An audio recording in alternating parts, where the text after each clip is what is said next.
चलिए बच्चा लोग, तो let's begin with the next topic. आज का वाला टॉपिक है इम्यूनिटी। देखो, इम्यूनिटी को अपन सिंपल डिफाइन करते हैं, the ability of body to fight against any disease या पैथोजन।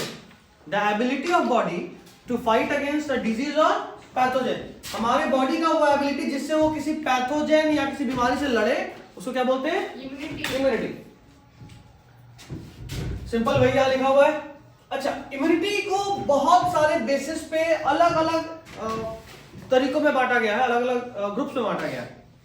एक बेसिस है कि इम्यूनिटी जन्म से था या जन्म के बाद हमने गेन करा है। ठीक है, हमारे बॉडी में इम्यूनिटी दो तरह से आता है। एक इम्यूनिटी जो हम लोग अपने जन्म के साथ इनहेरिट करते हैं अपने पेरेंट्स, अपनी माँ से। ठीक है, और एक तरह का इम्यूनिटी हम सब अपने शरीर में खुद से बनाते हैं।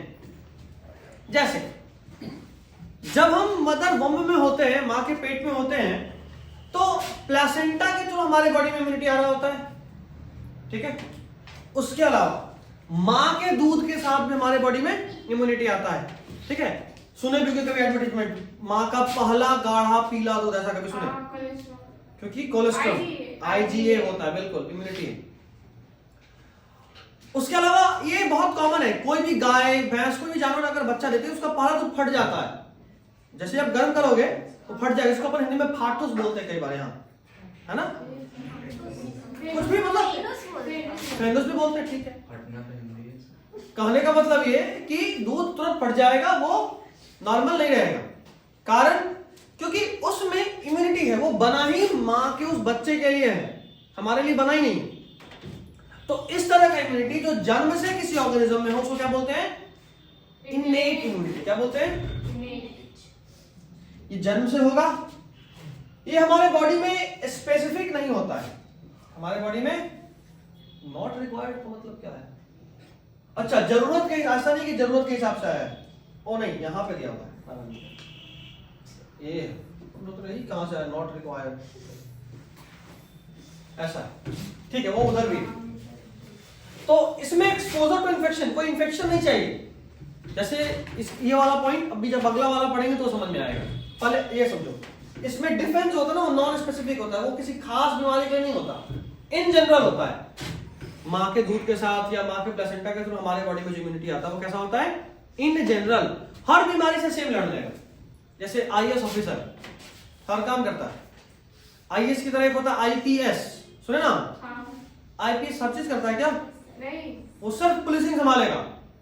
आईएफएस इंडियन फॉरेन सर्विस, वो जब जाएगा फॉरेन सर्विस बनाएगा, अलग अलग देश में राजदूत बन के रहेगा। फिर होता है आईएफओएस इंडियन फॉरेस्ट सर्विस, वो सिर्फ जंगल का राजा है, समझ रहे बात? लेकिन आईएएस कहीं भी हो सकता है, आईएएस इन जनरल होता है। और IFS, IFOS, IRS is Indian revenue service. ठीक है, उसी तरह तुम्हारा जैसे मान लो आईपीएस, ये सब स्पेसिफिक है। तो एक हुआ स्पेसिफिक, एक्वायर्ड वाला स्पेसिफिक होता है, और जो जन्म से आता है वो आईएएस टाइप हर चीज में इन जनरल काम करता है। तो ये स्पेसिफिक नहीं होता। ठीक है, और इसको कोई याददाश्त नहीं होता, ये इसका कोई रिकॉर्ड नहीं होता कि अच्छा ऐसा वाला बीमारी से ऐसे लड़े थे, इसको कुछ याद नहीं रहता। ठीक है, जैसे अभी आप कोविड का वैक्सीन लगा रहे हैं, कोविड के वैक्सीन से आपकी बॉडी में इम्यूनिटी बन रहा है, और उसको ये बात याद रहेगा कि कोरोना वायरस से कैसे लड़ना है, तो उसमें मेमोरी है। माँ के दूध के साथ या माँ के प्लेसेंटा के साथ जो हमारे बॉडी में उसमें मेमोरी नहीं। एक बार हम फिर से इन जनरलाइज जो अभी बताया इतना सारा, उसको स्पेसिफिक करते हैं। दो तरह का इम्यूनिटी, एक होता है इन्नेट, एक होता है एक्वायर्ड। इन्नेट हमारे बॉडी में जन्म से है, एक्वायर्ड हमारे बॉडी में हम अपने लाइफ टाइम में गेन करे हैं। ठीक है, इन्नेट जो होता है वो क्या बोलते हैं, इसमें एक्सपोजर टू इन्फेक्शन नहीं चाहिए, जबकि एक्वायर्ड में एक्सपोजर टू इन्फेक्शन चाहिए जन्म के बाद। कैसे? जैसे मान लो आपको कभी कोविड हुआ, तो कोविड वायरस आपकी बॉडी में आया, आपके बॉडी को हराया, तभी आप इन्फेक्टेड हुए। जाहिर सा बात है ना, वो आपके बॉडी से जीत गया होगा, नहीं तो आप बीमार पड़ते ही नहीं, तो वो आपसे जीता। लेकिन 2-3 दिन 4 दिन 10 दिन के बाद आपका बॉडी वापस से उससे लड़के जीत गया, तब आप ठीक हुए। यही होता है ना, ठीक हुए यानी आपका बॉडी उस इम्यूनिटी से जीत चुका है। तो जब दोबारा लड़के आप उससे जीत गए ना, तो आपको याद रहता है, आपके बॉडी में मेमोरी सेल्स होते हैं। ठीक है, जो इस चीज को याद रखते हैं कि जो बैक्टीरिया या वायरस या जो भी पैथोजन मेरे बॉडी में आया था, हम उसको कैसे हराए थे। ठीक है, जैसे मान लो आपको सुने होंगे कभी किसी को एक बार चिकन पॉक्स हुआ था तो ज्यादा अक्सर वो दोबारा नहीं होता। अगर आपको लाइफ में एक बार 2 बार चिकन पॉक्स हो चुका है तो दोबारा नहीं होगा। कारण एक बार जब हुआ, आपका बॉडी इन्फेक्टेड हो गया, 10 दिन में 15 दिन में जब भी आप ठीक हुए, यानी आपका इम्यून सिस्टम आखिरकार उसको हराया, और जब वो हरा दिया तो उसको याद रख लेगा कि अच्छा इस तरह का वायरस को ऐसे हराते हैं। अगली बार उसका एक भी वायरस एंटर करेगा तो अटैक करके हरा देगा, क्योंकि पता है तरीका। जैसे सबका कुछ ना कुछ वीक पॉइंट होता है, मम्मी से कंप्लेन कर देंगे, पापा से कंप्लेन कर देंगे, ये सब अगर चल गया तो ठीक, नहीं तो तुम्हारा ये वाला राज हम बता देंगे, फलाना शांत, एकदम तुरंत शांत, ये वीक पॉइंट। तो वो राज अपन याद रखते कि अच्छा बाकी कुछ भूल जाए, मोबाइल का पासवर्ड नहीं भूलना है, ऐसा वाला चीज। तो ये आप एक वीक पॉइंट उस वायरस का, उस बैक्टीरिया का याद रखे हुए हो, अगली बार जब भी वो आया सीधा अटैक कर दिया, कहानी खत्म। ये होता है अक्वायर्ड, ये बहुत ही स्पेसिफिक होता है। अगर आपको चिकन पॉक्स हुआ तो आपका बॉडी का सेल जो चिकन पॉक्स को हराने का तरीका याद रखेगा। ऐसा नहीं हुआ चिकन पॉक्स और अगली बार मलेरिया की बीमारी को हरा दिए, भाई मलेरिया उसके लिए नया है, वो अलग तरीके से अटैक करता है, उसका मोड ऑफ एक्शन अलग है, तो ऐसे काम करता है। अच्छा, इसमें मेमोरी रिकॉर्ड इसमें तो नहीं चलेगा, इसमें है, ये नॉन स्पेसिफिक था, जनरलाइज्ड, ये हर बीमारी के लिए अपना अपना होगा स्पेसिफिक। ठीक है, ऐसे काम करता है इम्यूनिटी। तो एक और बात याद रखना, ये जो मेमोरी बेस्ड इम्यूनिटी है कि अपन याद रखते कि कैसा वाला था, ये सिर्फ और सिर्फ हायर वर्टिब्रेट्स में है, लोअर ऑर्गेनिज्म में ये चीज नहीं। तो आई गेस अब आपके लिए थोड़ा सा क्लियर होगा। थोड़ा सा डिटेल में चलता है दोनों के, इन्नेट इम्यूनिटी और एक्वायर्ड इम्यूनिटी। अपन जो इन्नेट इम्यूनिटी है ना, जो हमारे बॉडी में जन्म से होता है, उसको टोटल 4 ग्रुप्स में बांटे हैं। कितने ग्रुप्स में बांटे हैं? 4 ग्रुप में। पहला ग्रुप है फिजिकल बैरियर, इसको बैरियर बोलते हैं, बैरियर। ठीक है, और कई बार एक और टर्म यूज करते हैं जो अभी आपको नहीं बता रहे हैं क्योंकि आपको काम नहीं, एनसीईआरटी में नहीं है, लेकिन एक टर्म यूज करते हैं लाइन ऑफ डिफेंस। बॉडी का first line of defence, body का second line of defence, body का थर्ड लाइन ऑफ डिफेंस। कभी प्रधानमंत्री को देखे कभी लाइव कहीं जा रहे हो किसी रैली में, या रोड शो कर रहे हो, या कहीं भी टीवी पे लाइव कभी देखे? आप देखोगे ना, जैसे मान लो उनका पटना में रैली है कहीं भी, तो जो सिक्योरिटी फोर्सेस का इंतजाम होता है वो अलग अलग तरीके से होता है। अगर यहाँ पीएम है, उनके आसपास एक ब्लैक वाले लोग होंगे जिसको बोलते हैं एसपीजी, ब्लैक ड्रेस में, स्पेशल प्रोटेक्शन ग्रुप। ये अलग तरह के कमांडो होते हैं, इनको कुछ भी करने से पहले सोचना नहीं होता, 10 सेकंड में कुछ भी कर सकते हैं। अगर आप पीएम पे एक गोली चलाएंगे तो आप पे 1 मिनट में 1 लाख गोली चलाएगा उसका पूरा टीम। मतलब ऐसा उनके पास पिस्टल्स है, 1 सेकंड में AK-47, 1 सेकंड में मतलब 1 मिनट में 56 बार करता है, AK-47, 72, इस तरह का बहुत तरह का अलग अलग तरह का आजकल राइफल्स है।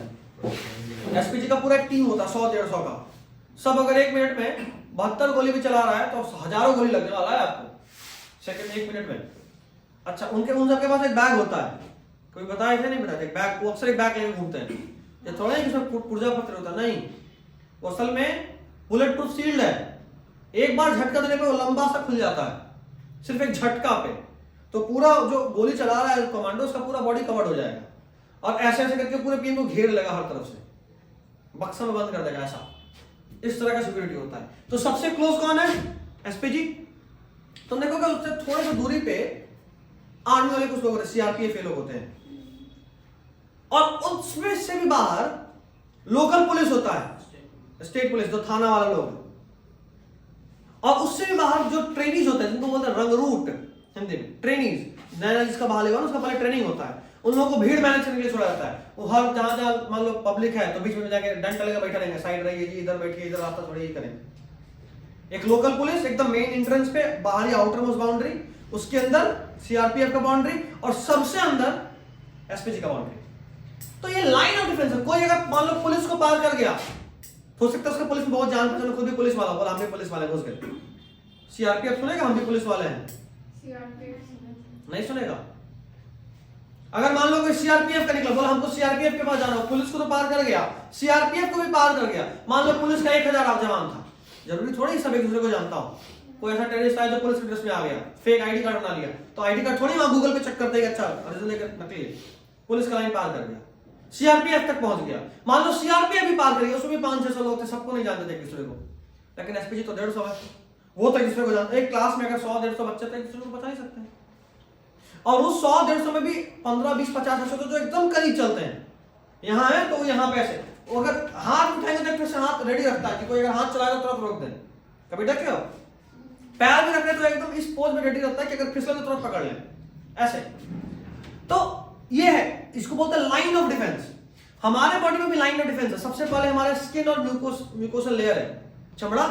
कोई बैक्टीरिया को अगर मान लो बॉडी पर अटैक करना हो तो पहले चमड़ा पार करेगा, फिर म्यूकस लाइनिंग पार करेगा। कभी साइकिल चलाते हुए गिरे और अच्छे से छिलाया है? कभी देखो कि चमड़ा छिल जाता है, कुछ उजला उजला दिखने लगता है। ये हमारे बॉडी का दूसरा लेयर है, स्किन के ठीक नीचे वाला लेयर, ठीक है, स्किन के ठीक नीचे वाला लेयर। तो हमारे बॉडी में पहला लाइन ऑफ डिफेंस है स्किन, और उसके अबे वो दिखेगा नहीं स्किन थोड़े फाड़ के हनुमान जी ने दिखाएंगे, ये रहा म्यूकस। हाँ, स्किन पूरा टर्न हो जाएगा तब दिखेगा, गहरा जख्म होगा तब दिखेगा, हल्का फुल्का छिलने पर दिखता है। स्किन, उसके अंदर का लेयर, एक लाइन ऑफ डिफेंस। उसके बाद एसिड है, टीयर है, सलाइवा। अगर मान लो कोई स्किन को पार कर गया, जैसे मान लो, अच्छा एग्जांपल है, मुंह के अंदर गाल पे स्किन, अंदर साइड से टच करने पर फील आता है, दूसरा स्किन नहीं है वहां, वो एक अलग ही तरह का एपिथेलियम, स्किन नहीं हो, स्किन एक डेड टिश्यू है, अंदर में डेड टिश्यू नहीं है ना, वो एपिथेलियम है, कंपाउंड एपिथेलियम। अच्छा, जीभ के नीचे फील करो, अलग ही है। अच्छा, जीभ का उल्टा वाला पार्ट, अगर उंगली से फील करोगे जीभ के नीचे वाला पोर्शन, तो और सेंसिटिव है ना। तो ये सब अलग अलग लेयर्स हैं। अगर मान लो कोई बैक्टीरिया मुंह के जरिए जा रहा हो तो स्किन और म्यूकस को तो पार कर गया, तो फिर सलाइवा मिलेगा, पहले सलाइवा मारेगा। अच्छा, पेट में पहुंचे तो एसिड मारेगा, अलग अलग डाइजेस्टिव एंजाइम्स मारेगा। तो पहला लेयर आप पार कर गए, first line of defence skin, ये सब। दूसरा में आगे tear, saliva, acid, digestive enzyme, जितने भी केमिकल्स हैं। तीसरे लेयर में सब पार करके ब्लड में पहुंच गया, वहां पे हमारा ब्लड के सेल्स लिम्फोसाइट तो वेट कर रहे हैं, B lymphocyte, T lymphocyte attack, समझ रहे हो। तो 3 लाइन ऑफ डिफेंस है। ये एक अलग चीज है जो हम आपको बताइए, एनसीईआरटी में नहीं, एक्स्ट्रा तौर पे नाम है। जो हम चारों चीज बताए वो आपको जानना है, skin, mucus, tear, saliva, cell, ये सब जानना है। लेकिन इनको जो 3 ग्रुप में बांटे, ग्रुप का नाम नहीं जानना था, first line of defence, second line of defence और थर्ड लाइन ऑफ डिफेंस। ये एनसीईआरटी में नहीं है, बट नीट पूछ सकता है, तो सुन लिए तो अच्छा किए, एक बार वापस रिकॉर्डिंग देकर लिख भी लेना, ठीक है। अब सुनो, इन्नेट इम्यूनिटी को अपन 4 पार्ट में बांटे हैं। सबसे पहले फिजिकल बैरियर। फिजिकल बैरियर में स्किन और म्यूकस आता है, देख रहे हो, स्किन और म्यूकस। दूसरा बैरियर है फिजियोलॉजिकल बैरियर। फिजियोलॉजिकल बैरियर में केमिकल्स आ रहे हैं, देखो, सलाइवा हो गया, टीयर्स हो गया, एसिड हो गया, केमिकल। आंख के थ्रू जा रहा तो आंसू मार देगा, मुंह के थ्रू जा रहा सलाइवा मार देगा। अगर मान लो मुंह का सलाइवा पार करके पेट में पहुंच गया तो एसिड मार देगा, वहां डाइजेस्टिव एंजाइम से वो मार देगा, समझ रहे हो। तीसरे पे similar layer, neutrophil, PMNL. PMNL का पूरा नाम पता है? इसको नोट कर लीजिए, इंपॉर्टेंट है, ऐसे एनसीईआरटी में है। पॉलीमॉर्फो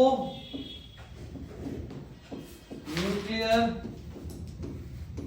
लिम्फोसाइट, बिल्कुल, ये डब्ल्यूबीसी का ही टाइप है। और डब्ल्यूबीसी में भी कौन सा, तो न्यूट्रोफिल। क्या ये न्यूट्रोफिल है। न्यूट्रोफिल हो गया, मोनोसाइट हो गया, मैक्रोफेज हो गया, natural killer cell. Natural killer cell को एक और नाम देते हैं, इसको एनके सेल्स भी बोलते हैं, ठीक है। नोट डाउन फास्ट, हो गया। चलिए अब सुनिएगा, सेलुलर बैरियर में भी आप जान गए। अंतिम बैरियर है साइटोकाइन बैरियर। साइटोकाइन बैरियर में इंटरफेरोन्स आता है। अच्छा, इसके ऊपर वाला तीनों बता रहे, रीड कर लीजिए तो, बाकी आखिरी साइटोकाइन तो हम बता रहे हैं। इंटरफेरॉन क्या था? क्या इंटरफेरॉन अभी बताएंगे हम, बोले इसके ऊपर वाला तीनों रीड करिए। इंटरफेरोन हम बता रहे हैं।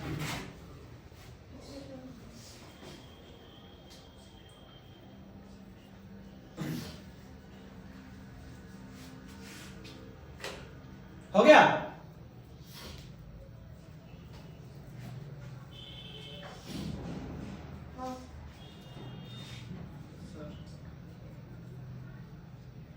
आगे बढ़ो। अब सुनिए, साइटोकाइन बैरियर में इंटरफेरोन रिलीज होता है। इंटरफेरोन क्या है जरा समझना। इंटरफेरोन बॉडी का एक सबसे तगड़ा डिफेंस मैकेनिज्म है, जिससे कोई एक हेल्दी सेल को बचाया जाता है वायरस इन्फेक्टेड सेल से। अगर मान लो कभी गलती से वायरस किसी सेल को इन्फेक्ट कर दिया, ठीक है, तो वो जो इन्फेक्टेड सेल है ना, वो अपने बॉडी से एक कोडेड प्रोटीन रिलीज करता है। क्या रिलीज करता है? Coded protein. ये कोडेड प्रोटीन बाकी आसपास के सेल को उस वायरस के बारे में कोडेड इंफॉर्मेशन देता है कि भाई साहब मेरे अंदर एक वायरस घुसा है, इसका ये प्रॉपर्टी है, और इससे बचने का कोई तरीका हो तो तुम पहले से एंटीबॉडी बना लो। ठीक है, मतलब ये कि आप एक सोसाइटी में रह रहे हैं, आप में से किसी एक के घर में 2 लोग घुसे, एक के पास छुरी था, एक के पास बंदूक था, तो आपने एक कोडेड मैसेज भेजा अपने सोसाइटी के व्हाट्सएप कम्युनिटी में कि भाई साहब मेरे यहाँ 2 लोग घुसे हैं, एक के पास छुरी है, एक के पास 47 है, समझे? अब आप देख लीजिए कैसे बचिएगा। तो आपको जब आगाह कर दिया गया तो आप 2 काम करिएगा। पहला, अपना सारा खिड़की दरवाजा बंद कर दीजिएगा कि मेरे यहाँ नहीं घुस जाए, और दूसरा, एक तो चाकू है, एक 47 रखे हुए भाई, तो 47 को झेलने के लिए अगर कुछ बुलेट प्रूफ है तो वो उसका इंतजाम करिए, तो गेट में मशीन लगा लीजिए। आइए बेटा, आपका स्वागत करते हैं। जितना देर में आप 1 गोली चलाइएगा, हम 10 चलाएंगे।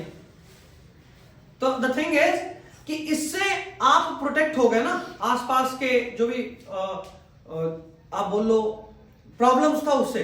तो हमारा बॉडी यही काम करता है, अगर किसी सेल में वायरस का इन्फेक्शन हो जाए तो वो सेल, अगर किसी सेल में वायरस का इन्फेक्शन हो जाए तो वो सेल एक कोडेड प्रोटीन रिलीज करता है, इसको बोलते हैं इंटरफेरोन। ये इंटरफेरोन नॉन इन्फेक्टेड सेल को बचाने के लिए होता है। कोडेड इंफॉर्मेशन है, produced by virus infected cells that protect non infected cells from further infection. Done है? कोई दिक्कत? चलिए फिर आगे बढ़ते हैं। Next is acquired immunity.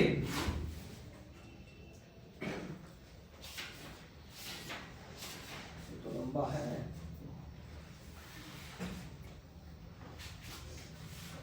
इसको अगले टॉपिक में करते हैं। रुक जाओ।